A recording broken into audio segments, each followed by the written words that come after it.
வணக்கம்ண்ணே. ஓமுருகா consulting, Theni மாவட்டம் சின்னமனூர்லேருந்து. ஆனால் அருமையான வண்டி சேலுக்கு இருக்குண்ணே. வண்டியை பார்த்துக்கண்ணே, வண்டி தெக்க தெளிவாக இருக்குண்ணே. இந்த வண்டியை பாருங்கண்ணே எப்படி இருக்குன்னு. வண்டி 4 டயருமே ஷோரூமில் இப்போ தான் வாங்கி மாட்டினாங்கண்ணே. டயர் பார்த்துங்க ஃபுல்லாக இருக்கும். உள்ளே ஃபுல்லாக இன்டீரியர் பார்த்துங்கண்ணே, நீட்டாக இருக்கும். வண்டியோட கிலோமீட்டர்னு எடுத்துக்கிட்டிங்கன்னா 50,000 கிலோமீட்டர் வருங்கண்ணே. Ashok Leyland Dost LS model 5 bolt வண்டின்னு. 5 போல்ட் வண்டி பார்த்துக்கோங்க. வண்டி தெளிவாக இருக்கும். தொட்டி புது சைடு ஆங்கிள் நம்ம போட்டிருக்கோம்னே, பார்த்துக்கோங்க. ஈரோடு நம்பர்னே. வண்டி சிங்கிள் ஓனர் கண்டிஷனில் இருக்குது.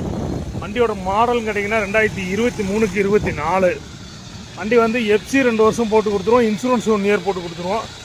வண்டி வந்து சரண்டர் கண்டிஷனில் இருக்குது. வண்டி யாருக்காச்சும் தேவைப்பட்டால் ஸ்க்ரீனில் இருக்க நம்பருக்கு கால் பண்ணுங்கள். இந்த வண்டிக்கு நாங்கள் கேட்குற ப்ரைஸ் வந்து 7,40,000 கேட்குறோம். நேரில் வாங்க, முன்ன பின்ன அனுசரித்து கொடுக்கலாம். வண்டி தெளிவான வண்டி. இந்த மாதிரி வண்டி கிடைக்கிறது இனிமேல் தெளிவான வண்டி யாரும் மிஸ் பண்ணிடுறாங்க. நன்றி, வணக்கம்.